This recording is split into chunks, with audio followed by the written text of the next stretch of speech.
Welcome students. आज हम लोग क्लास 9th के the fundamental unit of life cell chapter में आगे पढ़ेंगे। पिछले क्लास में हम लोग फंक्शंस ऑफ सेल मेम्ब्रेन और प्लाज्मा मेम्ब्रेन देखे थे। कुछ फंक्शंस को हम लोग समराइज किए थे। उसमें से एक फंक्शन है transportation of material, movement of substances. एक ही चीज़ है, ये सेल मेम्ब्रेन के क्रॉस जो होता है वो एक लॉन्ग प्रोसेस है। इसमें डिफरेंट तरह के प्रोसेस इन्वॉल्व हैं, तो इन सारे प्रोसेसेस को हम लोग देखेंगे आज। यहाँ लिखा गया था selective permeability helps to maintain the constant internal environment of the cell. That constant internal environment is called homeostasis of the cell and saves it from external टर्बुलेंसीज।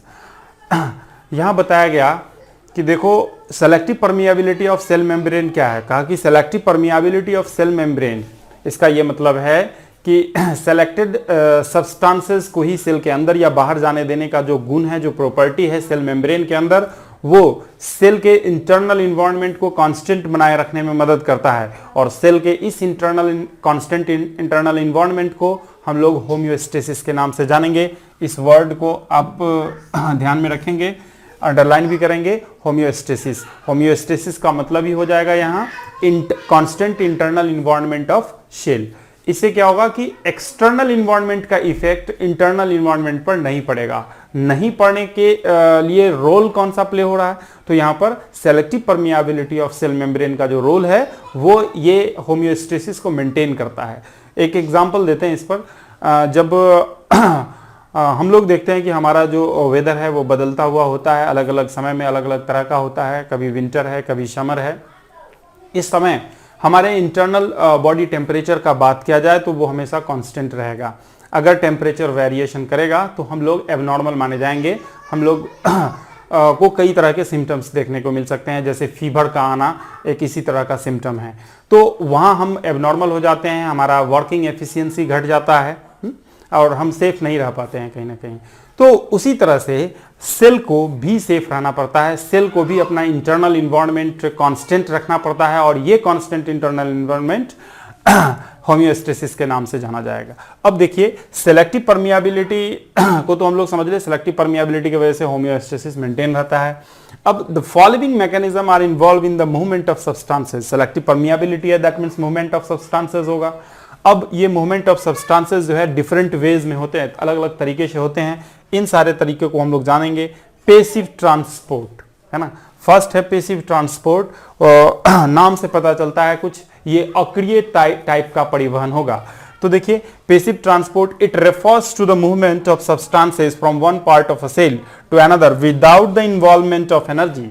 यह एक ऐसा मूवमेंट है जिसमें सब्सटेंसेस सेल के अंदर और सेल के अंदर से बाहर या बाहर से अंदर की तरफ एक जगह से दूसरे जगह इस तरह से जाएगा कि जिसमें ऊर्जा का कोई भी खपत ना हो। दैट मीन्स ऊर्जा का इन्वॉल्वमेंट नहीं होगा, मेटाबॉलिक एनर्जी यूटिलाइज नहीं किया जाएगा यहाँ, है ना। ये इसके बारे में हम लोग पढ़ेंगे।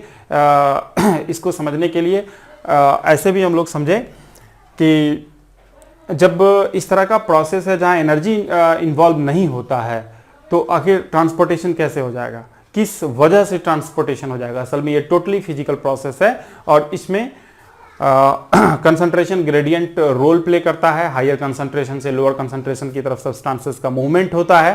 तो इन चीज़ों को भी हम लोग देखेंगे। इसमें हम लोगों को पढ़ना है diffusion and osmosis mainly. Second mode of movement of substances जो है वो है एक्टिव ट्रांसपोर्ट। क्या है? Active transport. एक्टिव ट्रांसपोर्ट से समझ में आता है ये सक्रिय परिवहन का एक तरीका है। इसमें लिखा गया it refers to the movement of substances with expenditure of metabolic energy at fast rate. यहां फास्ट रेट पर बताया जा रहा है आपको, फास्ट रेट पर मेटाबॉलिक एक्टिविटीज, मेटाबॉलिक एनर्जी का यूज करते हुए मूवमेंट ऑफ सब्सटेंसेस होगा। यहां एक खास चीज आप देख रहे हैं कि एनर्जी एक्सपेंडिचर हो रहा है और ये एनर्जी एक्सपेंडिचर का होना एक्टिव ट्रांसपोर्ट का होना कहलाएगा। ठीक है ना।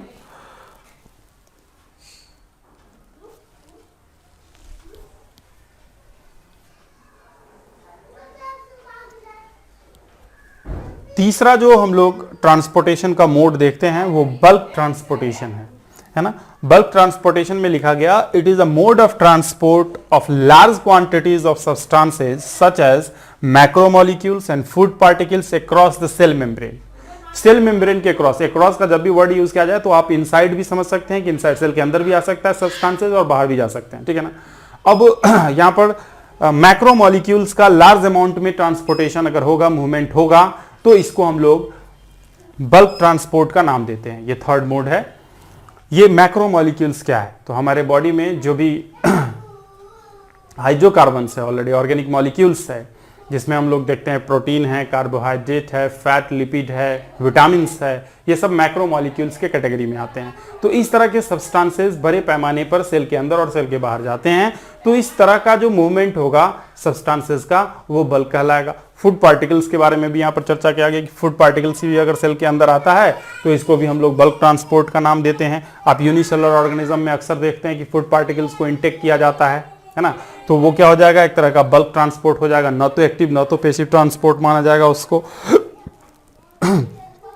अब आगे हम लोग सबसे पहले पैसिव ट्रांसपोर्टेशन को देखेंगे, है ना, उसके बाद एक्टिव ट्रांसपोर्टेशन को, फिर बल्क ट्रांसपोर्टेशन को। एक्टिव काफी शॉर्ट पढ़ना है आपको, बल्क काफी शॉर्ट पढ़ना है, पैसिव ट्रांसपोर्टेशन थोड़ा डिटेल्स में पढ़ना है।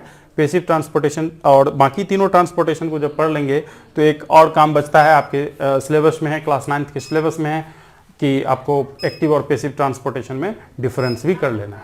तो देखते हैं हम लोग।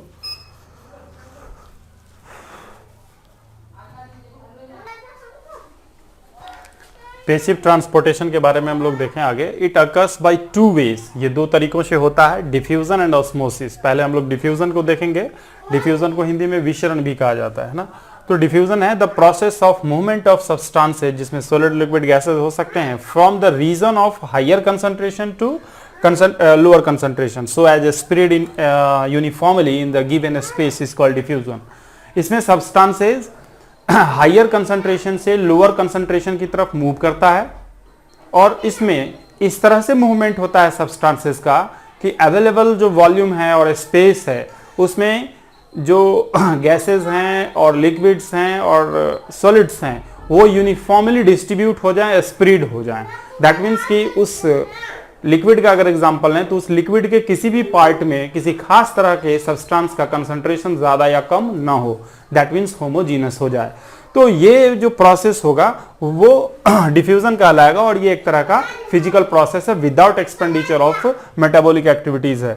अभी यहाँ पर दो एग्जाम्पल आपको दिखला रहे हैं। एक है डिफ्यूजन ऑफ लिक्विड और दूसरा diffusion of gases in the cell. Diffusion of liquids में आप क्या देख रहे हैं, लिक्विड में आप क्या देख रहे हैं कि एक पहले किसी कंटेनर में एक पहले से लिक्विड लिया गया जिसको ब्लू कलर से हम दिखला रहे हैं और एक ड्रॉपलेट डाला जा रहा है। हो सकता है कि वो डिफरेंट कलर का हो, है ना, और डिफरेंट कलर का होगा तभी आपको डिफ्यूजन प्रॉपर दिखेगा। तो ये डिफरेंट कलर का लिक्विड लिया जा रहा है एक किसी खास कलर के लिक्विड में। जैसे ही ड्रॉप इनसाइड गया, आप देख रहे हैं कि एरो आपको दिखलाया जा रहा है, इनसाइड गया, लिक्विड में चला गया, दैट मीन्स मिक्स हो गया। तो कुछ देर आप उसको अनसैक्ड कंडीशन में छोड़ दें। अब इसलिए हम बता रहे हैं आपको अनसैक्ड कंडीशन में छोड़ दें कि जब आप सैकिंग करेंगे दैट मीन्स एनर्जी का यूटिलाइजेशन माना जाएगा, इसको पैसिव नहीं तब एक्टिव माना जाएगा, है ना। तो without expenditure of energy, without sacking और विदाउट इन्वॉल्वमेंट ऑफ एनर्जी, ये क्या होगा कि ये जो ब्लैक ड्रॉपलेट्स आप डाले हैं वो ड्रॉपलेट क्या होगा कि इस ब्लू ड्रॉपलेट में बिल्कुल यूनिफॉर्मली डिस्ट्रीब्यूट हो जाएगा और स्प्रेड हो जाएगा। ये जो यूनिफॉर्मली डिस्ट्रीब्यूट और स्प्रेड हो जाना है ना, ये process without expenditure of energy हुआ है और डिफ्यूजन कहलाएगा। ये तो एक एग्जांपल आपको लिक्विड का दे रहे थे। अभी गैसेस का देखिए, diffusion of gases in the cell. Cell के अंदर डिफ्यूजन, एक सेल मान लेते हैं ये पूरा एक सेल है और सेल के अंदर लेस ऑक्सीजन है, यहां देख रहे हैं less oxygen and more carbon dioxide. दो अलग अलग कंडीशन एक साथ आपको दिखलाया जा रहा है, less oxygen and more carbon dioxide. बाहर के एटमॉस्फेयर में क्या है, सराउंडिंग में क्या है, तो सराउंडिंग में मोर ऑक्सीजन है और लेस कार्बन डाइऑक्साइड है। सराउंडिंग में मोर ऑक्सीजन है और लेस कार्बन डाइऑक्साइड है। ऐसे कंडीशन में क्या होगा आप भी समझ सकते हैं कि यहां ऑक्सीजन का अवेलेबिलिटी नहीं है, लेस ऑक्सीजन है। तो ऐसे कंडीशन में आउटर रीजन से inner, that means inside the cell oxygen diffuse कर जाएगा। ये जो प्रोसेस है वो डेफिनेशन से बिल्कुल टैली करता है। Higher concentration to lower concentration substances का मूवमेंट हो जाता है। तो ऑक्सीजन यहां ज्यादा है, दैट मीन्स कंसंट्रेशन ग्रेडियंट यहां ज्यादा होगा ऑक्सीजन का, और यहां ऑक्सीजन कम है, दैट मीन्स यहां कंसंट्रेशन कम होगा। तो हायर कंसंट्रेशन से लोअर कंसंट्रेशन में ऑक्सीजन मूव कर जाएगा, और सेल के अंदर जो लेस ऑक्सीजन था, दैट मीन्स की लैक ऑफ ऑक्सीजन था, वो फुलफिल हो जाएगा। एक ये डिफ्यूजन प्रोसेस हुआ, यहाँ कोई एनर्जी इन्वॉल्व नहीं हुआ। फिर देखिए अगला एक प्रोसेस इसी में हम दिखलाए हैं, more carbon dioxide inside the cell but less carbon dioxide in the surrounding, है ना। अब सराउंडिंग में कार्बन डाइऑक्साइड कम है, जबकि कार्बन डाइऑक्साइड सेल के अंदर ज्यादा है। ये एक वर्चुअल प्रोसेस है, इसमें आप देखें तो पता चलेगा कि रेस्पिरेशन जो होता है ना, मेटाबॉलिक सेलुलर रेस्पिरेशन, उसमें ऑक्सीजन का यूटिलाइजेशन होता है, कार्बन डाइऑक्साइड का एक्सपायरेशन होता है। दैट मींस कार्बन डाइऑक्साइड वहां फॉर्म करता है, तो कार्बन डाइऑक्साइड ज्यादा हो जाएगा, ऑक्सीजन कम हो जाएगा।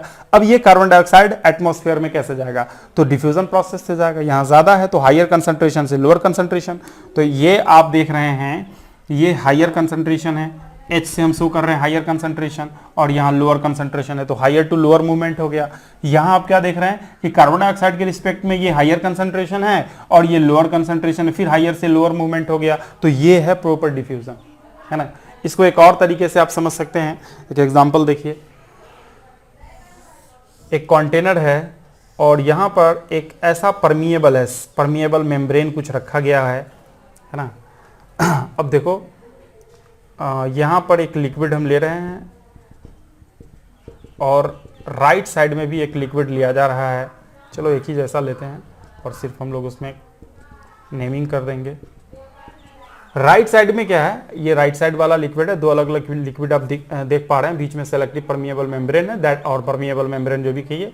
अभी राइट साइड में वाटर का लैकिंग है, राइट साइड में क्या है, वाटर का लैकिंग है। दैट मीन्स ये एक ऐसा सॉल्यूशन है जिसमें वाटर का कंसंट्रेशन कम है, और इस ये लेफ्ट साइड में ऐसा सॉल्यूशन है जिसमें वाटर का कंसंट्रेशन हाई है। तो क्या होगा, यहां भी एक डिफ्यूजन प्रोसेस होगा, और वाटर जो है ना, यहां लिख दें पहले कि वाटर यहाँ हाई है ना, वाटर यहाँ जो है ना वो हाई है। तो ऐसे कंडीशन में वाटर का कंसंट्रेशन आप देखें ना, तो यहाँ हायर होगा, और वाटर का कंसंट्रेशन राइट साइड क्या होगा, लो होगा। तो हायर टू लोअर मूवमेंट हो जाएगा, किसका, वाटर का, है ना। ये भी एक डिफ्यूजन प्रोसेस है। तो डिफ्यूजन बहुत ही इजी है, हम लोग समझ ही गए डिफ्यूजन क्या है। आप इसका स्क्रीनशॉट रखिए और इसको नोटबुक में आप रखिए। ये जो दो एग्जाम्पल है वो बुक्स में भी आपको डिफरेंट वेज में मिल जाता है डिफ्यूजन समझने के लिए।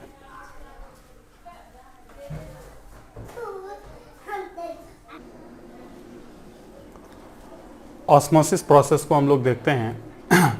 Water also follows the law of diffusion, but the process occurs faster in gaseous phase than in liquid and solid phases. देखिए बहुत ही सेपरेट कंसेप्ट है, इसमें कई बार कंफ्यूज होते हैं आप। कंफ्यूज अक्सर स्टूडेंट्स को देखा गया कि कंफ्यूज होते हैं, वो होना भी नहीं है। यहाँ पर बताया गया कि देखो वाटर में भी डिफ्यूजन होता है, वाटर में भी डिफ्यूजन होता है। कारण है कि डिफ्यूजन एक ऐसा प्रोसेस है जिसमें सब्सटेंसेस, सॉलिड, लिक्विड और गैस कुछ भी हो सकते हैं।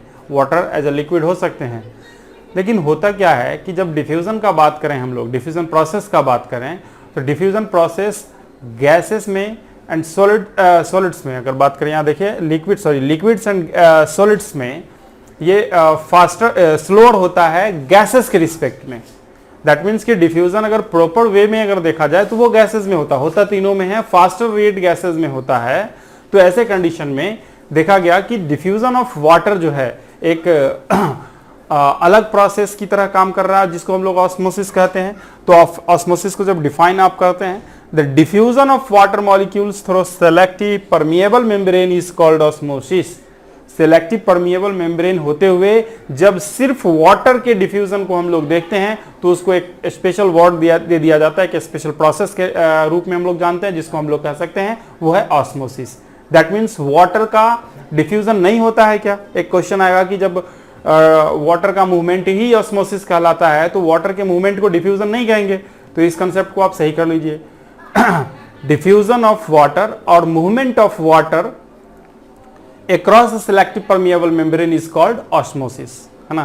तो एक तरह का ऑस्मोसिस डिफ्यूजन ही है, लेकिन ये एक स्पेशल सब्सटेंस के लिए है। ऑस्मोसिस एक स्पेशल सब्सटेंस का डिफ्यूजन है और वो सब्सटेंस वाटर है ना। तो वाटर का जो डिफ्यूजन होगा उसको हम लोग ऑस्मोसिस कहेंगे।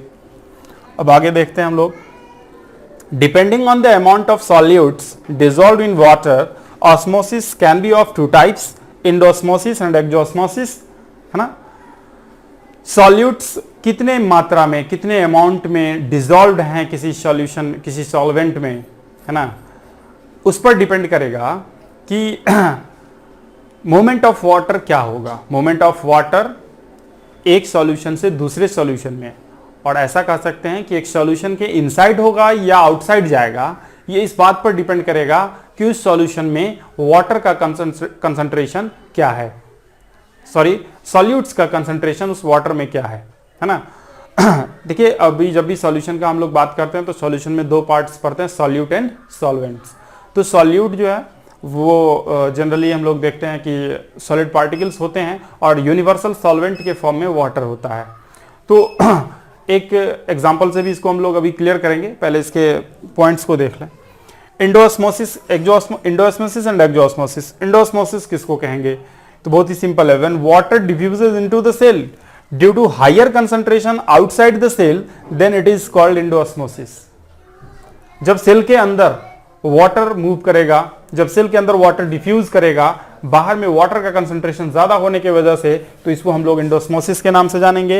एक्सोस्मोसिस में कह रहा है when water diffuses outside the cell due to higher concentration inside the cell is called exosmosis. जब सेल के अंदर वाटर का कंसंट्रेशन ज्यादा होगा और वो बाहर चला जाए, इसकी वजह से हायर टू लोअर मूव कर जाए according to the concentration gradient of water, तो इसको हम लोग एक्सोस्मोसिस का नाम देते हैं।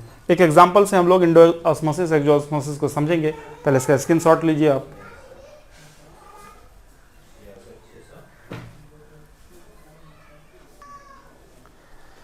देखिए ऑस्मोसिस को हम लोग एक एग्जांपल से समझ रहे हैं। इससे पहले जब डिफ्यूजन पढ़ा रहे थे, डिफ्यूजन ऑफ वाटर हम दिखला रहे थे, तो एक शॉर्ट एग्जांपल से हम समझा भी रहे थे, इसी तरह का डायग्राम भी था। यहाँ थोड़ा सा हम लोग इसको ज़्यादा समझते हैं। एक सेलेक्टिव परमिएबल है, सेलेक्टिव परमिएबल के लेफ्ट साइड सॉल्यूशन फर्स्ट को रखा गया और राइट साइड सॉल्यूशन सेकंड को रखा गया है। सॉल्यूशन फर्स्ट का कंडीशन है कि ये मोर सॉल्यूट के साथ है और सॉल्यूशन सेकंड का केस ये है कि ये लेस सॉल्यूट के साथ है। अब ये मोर सॉल्यूट एंड लेस सॉल्यूट क्या है उसको समझिए। यहाँ सॉल्यूट ज़्यादा है, सॉल्यूट ज़्यादा होने की वजह से ये इसमें कंसंट्रेशन आपको ज़्यादा दिखेगा, इसमें कंसंट्रेशन आपको ज़्यादा दिखेगा किसके रिस्पेक्ट में, सॉल्यूशन फर्स्ट के रिस्पेक्ट में। दैट मीन्स कि यहाँ जो है ना वाटर कम है। यहाँ एक रेशियो अगर देखा जाएगा वाटर यानी सॉल्वेंट एंड सॉल्यूट का, तो वाटर का या सॉल्वेंट का जो रेशियो है सॉल्यूट के रिस्पेक्ट में वो कम होगा। तो आप इसको क्या मानेंगे, सॉल्यूशन फर्स्ट को वाटर के रिस्पेक्ट में लोअर कंसंट्रेशन मानेंगे।